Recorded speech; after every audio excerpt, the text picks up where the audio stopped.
Bienvenue dans Quête secondaire. Voici Coralie et moi, Kevin, ou l'honneur comme vous préférez. Nous allons accomplir nos quêtes secondaires, ces petites aventures annexes qui nous rendent un peu plus forts, qui nous offrent assez d'expérience pour mieux affronter la quête principale. Vous savez, ce petit truc qu'on appelle la vie. Vous assisterez à notre évolution, nos réussites mais aussi nos galères. Nous commencerons tout naturellement au bas de l'échelle, niveau 0, sans argent ni expérience. Plus nous accomplirons nos quêtes, plus nous gagnerons d'XP et donc de niveau. Au fur et à mesure de nos accomplissements, vous verrez cette petite barre se remplir. Une fois que la barre est remplie, on gagne un niveau, comme dans les jeux vidéo. À chaque nouveau niveau passé, nous serons récompensés par de l'équipement ou une nouvelle compétence. Ah oui, au fait, je vous présente Whitey, membre le plus important de notre crew. Il est notre moyen de locomotion pour partir sillonner la carte. Acheté à un ancien mécanicien pour un prix imbattable. Imbattable, mais seulement, comme je vous le disais, maintenant on n'a plus un blé en poche. Whitey n'est donc pas isolé pour l'instant. Nous avons une connaissance assez vague de la van life. Elle se limite à une courte expérience d'il y a 4 ans. En bref, aujourd'hui on a tout à apprendre. Notre première quête est donc celle-ci, trouver de l'oseille.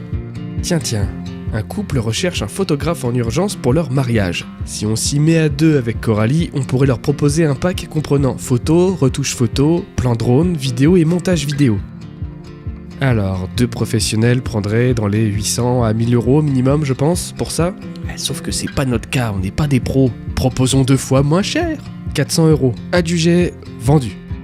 Coralie assurera le relationnel client, la photo ainsi que les retouches photos. De mon côté, je m'occupe de ce que je sais faire de mieux, la partie vidéo, drone et montage. Allez, c'est parti. L'arrivée des mariés, le bisou à la mairie, cérémonie laïque, photo de groupe, plan drone, waouh.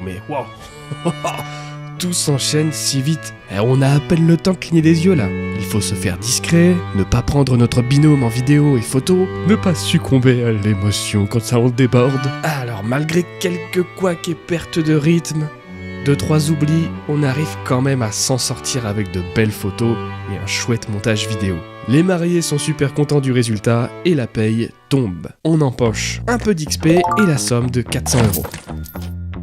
Grâce à cette somme, on peut s'attaquer directement à la deuxième quête, isoler intégralement le camion. Après un tour au magasin de bricolage et 200 euros en moins dans la poche, ouais ça va très vite, nous avons ce qu'il faut pour isoler le sol, les murs, plafond, porte et un revêtement plutôt propre. Alors, on utilise d'abord de la mousse expansive qui est une mauvaise idée. Eh oui, j'en ai vraiment pas pris assez. Du coup on se rabat sur des panneaux en liège de 8 mm d'épaisseur ainsi que des chutes de laine de verre pour combler les espaces.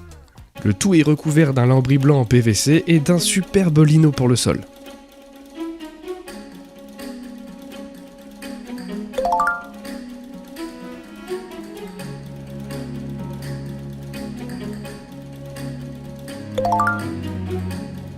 Maintenant, allons chercher du carburant. 100 euros en moins. Ah bah dis donc, il ne reste plus grand chose. Il ne reste plus que 100 euros pour notre aventure les amis. Nous utilisons ces 100 euros pour la nourriture mais aussi quelques ustensiles. Nous achetons donc de la nourriture pour une semaine, une table avec des chaises, quelques boîtes en plastique pour le stockage, une glacière électrique qui se branche à l'allume-cigare, un seau avec de la sueur de bois pour les besoins primaires. On place un matelas, couette et oreiller. C'est très rudimentaire, ok, mais nous sommes prêts à partir. En bref, la quête de l'isolation est accomplie. Nous voilà au niveau 1. On a le droit donc à notre première récompense. Cette batterie permettra d'alimenter la glacière électrique ainsi que de recharger nos téléphones, caméras. Eh ben oui, il faut bien qu'on filme cette aventure. Nous pouvons passer à la quête suivante. Elle est très simple, trouver le soleil. À un moment de l'année où il n'y a aucun soleil sur la France. Nous nous mettons en route, direction les rayons du soleil.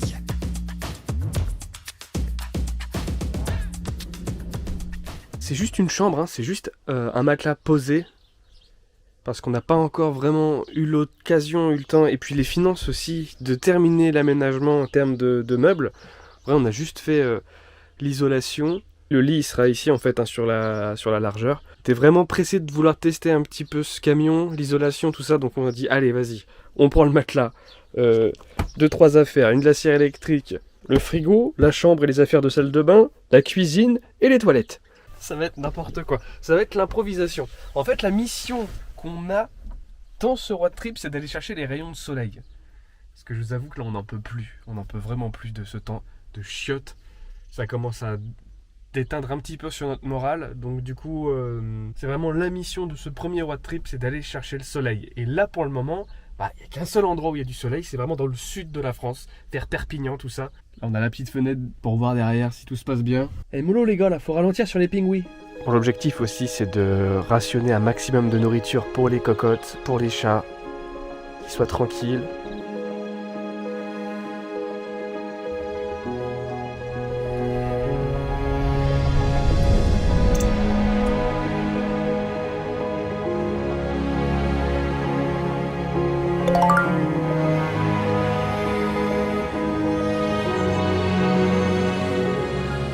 Première nuit plutôt au début compliqué avec les grenouilles, c'est vrai que j'avais pas pensé aux grenouilles. Mais après avec le bout de caisse ça a été beaucoup mieux. Direction Narbonne, enfin un peu plus loin que Narbonne, un peu sous Narbonne. Au niveau de la météo c'est ce qu'il y a de mieux stratégiquement. C'est là où il y a le soleil, c'est le seul endroit de France où il y a le soleil. T'as un soleil, il est là-bas, là où on va. Foire à la saucisse 2024, la plage naturiste de Narbonne. Ah une marmotte. Oui t'as une marmotte là-bas. Ça, les gros ploufs qu'on entendait hier, c'est les marmottes en fait. Du coup là, petit déj, tranquillement.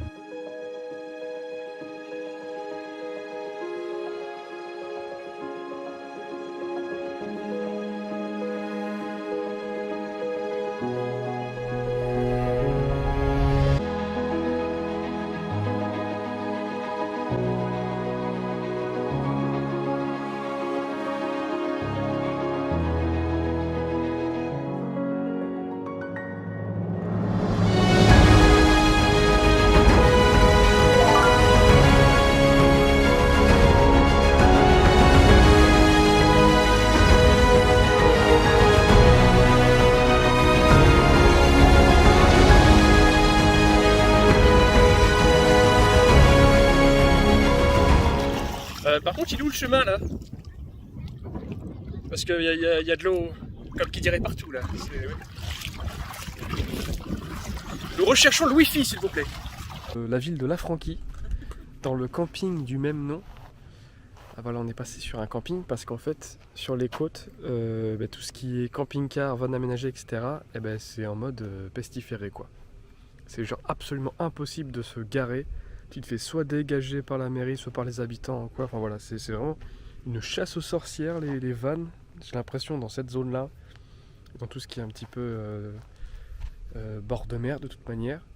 Du coup, on s'est dit un petit camping avec genre, mais juste un aménagement pour mettre le camion, juste un terrain pour mettre le camion. On n'a même pas l'électricité là, juste poser le camion, c'est tout. Sortir pour un peu plus de 20 balles, bon voilà. Petit écart de l'aventure qu'on a fait, au moins on est sur un truc sécurisé, au moins on a aussi de quoi laver notre linge, prendre une douche de manière un peu plus confortable. Par contre, on est totalement envahi par les moustiques. Et on a regardé après les avis. Ah oui, parce que nous on fait les choses à l'envers, on regarde les avis après. Et du coup les avis effectivement sont assez unanimes sur ça. Le seul point noir de ce camping c'est les moustiques. Il y a des moustiques tout le temps, partout. Enfin on se fait dévorer quoi. En fait, on est dans une zone ultra sauvage en fait, c'est une presqu'île et juste à côté t'as accès à la plage. Genre on est vraiment à moins d'1 kilomètre de la plage, genre à pied, juste derrière quoi, t'as la plage. Et du coup ça c'est cool. Donc voilà l'état de la situation. Donc on est quelque part entre Narbonne et Perpignan quoi, mais sur les côtes, dans un camping. Avant de choisir de prendre un camping, ça a été l'enfer. Ça a été l'enfer parce qu'on a essayé 800 milliards de spots et tous nous ont fermé à la tronche. À un moment donné on est même tombé dans un camping de naturistes. Le mec il était en train de se faire bronzer les raviolis sous les pins. On s'est dit qu'est-ce qui se passe tu vois. On n'était pas prêt pour ça.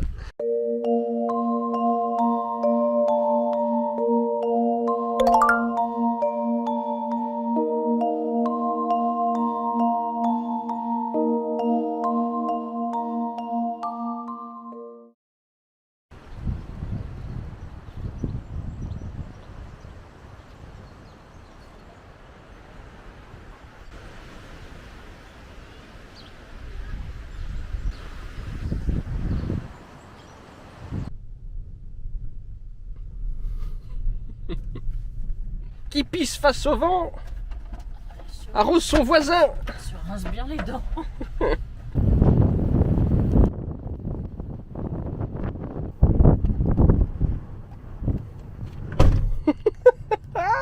On est actuellement à Peyrac-sur-Mer.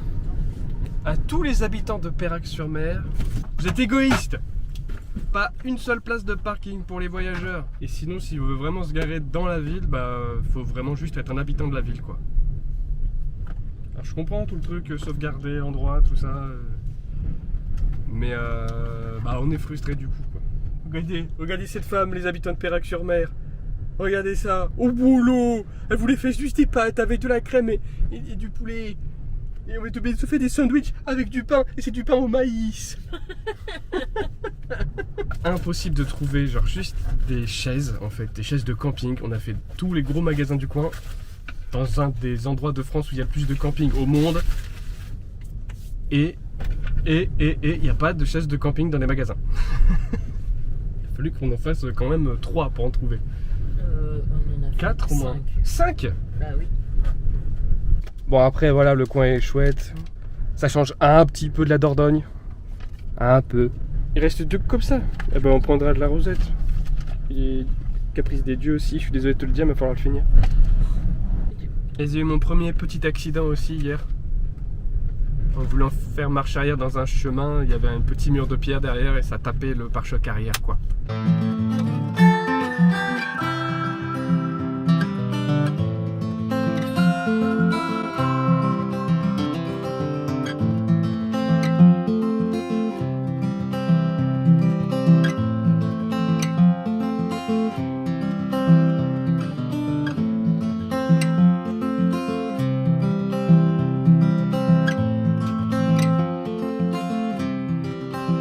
Poussé. Ouais, on a abandonné le van, hein, on continue à pied, c'est plus simple. Juste regardez cette belle météo qui menace à tout moment de nous tomber sur le zouave. Tu vois? C'est tout bleu, c'est pas mal. C'est beau, hein. C'était encore plus physique que je pensais, mais on y est parvenu. Et ouais, dites-vous que même au mois de mai, il y a quand même des visiteurs venus d'ailleurs. Qu'est-ce que vous faites là? Il est interdit de mendier. Ah non, c'est une photo, pardon. Je crois que vous étiez en train de mendier. Eh, ah, c'est impressionnant. Je pensais que ça serait pas impressionnant du tout. J'ai pas le vertige de base, tu vois, mais ça me. Ah ouais, c'est que ça bouge. Ça me porte. Waouh. Eh, moi aussi, ça fait quelque chose là. Et puis c'est que ça bouge de ouf.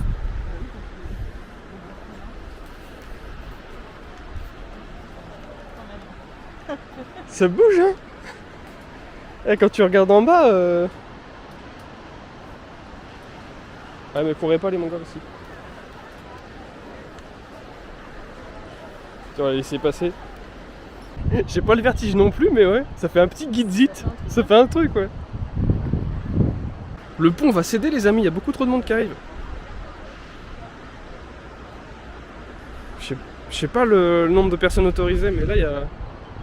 Vas-y, regardez-moi ce troupeau d'éléphants. Ils sont pas beaux là? Les touristos qui ont la touristase. Ça tangue, ça tangue. Ouais, c'est horrible. Ça va plus que 2 non, km. mais On est c'est pas agressé par 250. Agnos, là-haut. Oui, je vois ça, oui. Vas-y, vas-y.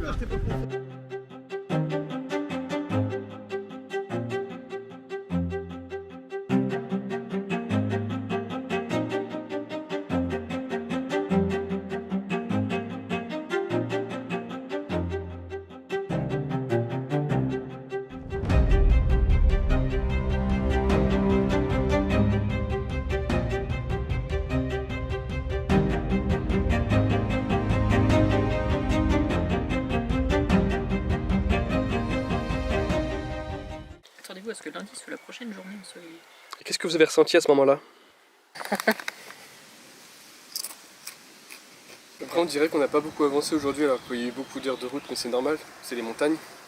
C'est vrai que si on prend le péage. Si on prend le ouais. péage, on a 2h57.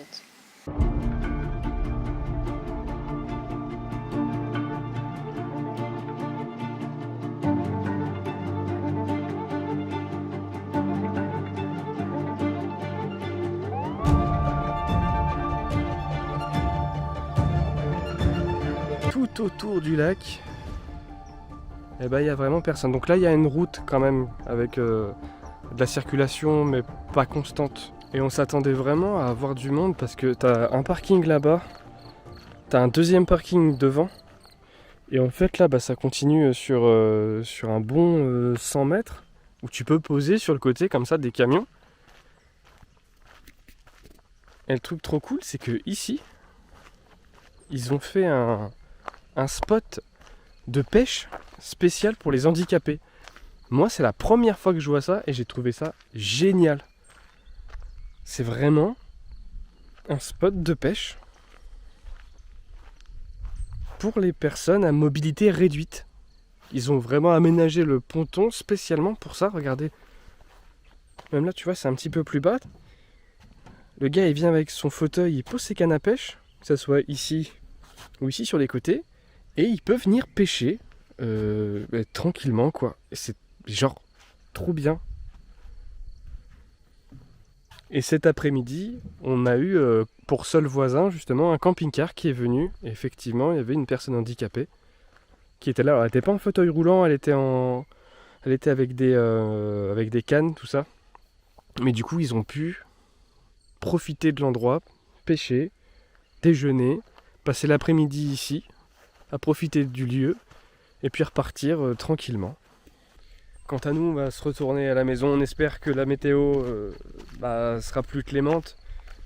Ah, le but de la manœuvre, c'était vraiment d'aller chercher le soleil. Et c'était vraiment ça. C'était pas une chasse aux fantômes, c'était une chasse au soleil. Je l'ai vraiment vécu comme ça. Plusieurs fois par jour, on était là sur nos téléphones à regarder la météo. Où il est le soleil? Où il est? On y va. Ok, c'est bon. Il est là-bas? On y va. On bifurque, virgule.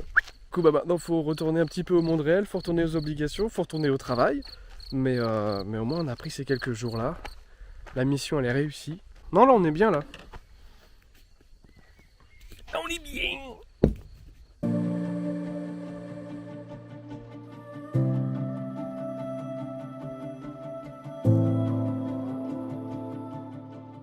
Il y a des hauts, il y a des bas, il y a des moments où j'ai stressé, où il y a même eu des éraflures sur le camion, sur le côté, puis même derrière, ça tapait à un moment donné. Donc c'est dans ces moments-là qu'on se découvre et que on s'apprend à... Puis c'est ton premier voyage avec le camion. C'est mon premier voyage avec ce camion-là. Mais j'ai quand même un problème de stress, mais que du coup ce genre de voyage va m'aider à passer au-dessus en fait. Le fait de se mettre en situation compliquée des fois, ça aide à prendre de l'assurance en fait. Et je l'ai senti, parce que là sur le retour, les derniers kilomètres, j'ai pris de l'assurance. J'ai appris à connaître le camion. On a appris à faire un bon binôme aussi. Ouais, je vous ai même pas montré hier, mais sur le spot, je me suis engouffré dans une espèce d'entonnoir. Là-bas, c'était un chemin. Et en fait, sur les côtés, ça se renfermait. Un putain d'entonnoir, j'aurais jamais pu passer le camion. Sauf que la marche arrière était lunaire à faire, quoi. Il a vraiment pris centimètre par centimètre, il a été sorti le camion, on va dire. Vraiment, c'était tout petit. Cora était derrière, à chaque fois que les roues étaient dans la bonne direction, elle me disait c'est bon, tu peux y aller. Et on a réussi comme ça, mais wow, le truc de fou. Ouais, les meilleurs spots, c'est les spots gratuits, vraiment. C'est fou ça, c'est contradictoire. Quoi qu'il en soit, je pense qu'on a réussi, nous, à atteindre le soleil, etc. Je pense qu'on est prêt à valider ce niveau 1 pour passer du coup au niveau 2. Il en manque un.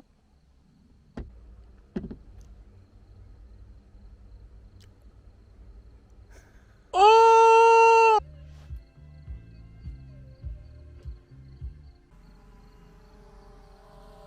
Alors, je vous explique. Ça, c'est le drone. Et en fait, on a une espèce de nuée de moustiques ou de je ne sais quoi là. Et en fait, on est en train de les atomiser avec le drone en mode sport. C'est trop drôle. Alors, je sais pas si vous arrivez à bien voir, mais... genre, c'est ouf. Ça en déglingue à chaque fois, on les voit tomber. Décale à droite, enfin en face. Hop. Ziou. Ah ben, on joue comme eux, hein. Au bout d'un moment, c'est bon, quoi.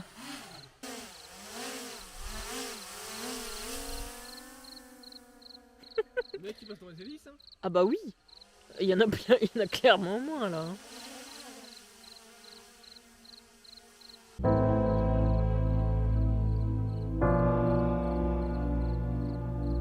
Cette expédition est une franche réussite. Sur 6 jours, nous avons eu aucune goutte de pluie et seulement une journée nuageuse. Le reste du temps, la météo était agréable et parsemée de soleil. C'est donc au bord de ce lac que s'achève notre quête. Nous passons naturellement au niveau 2.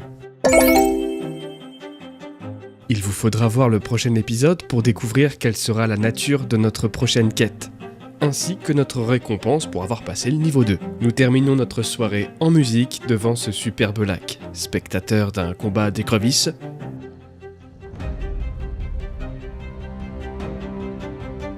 ils se battent. Oh, j'en ai une petite qui arrive, regarde. Regarde derrière, regarde, t'en as d'autres. Et ouais, je la vois.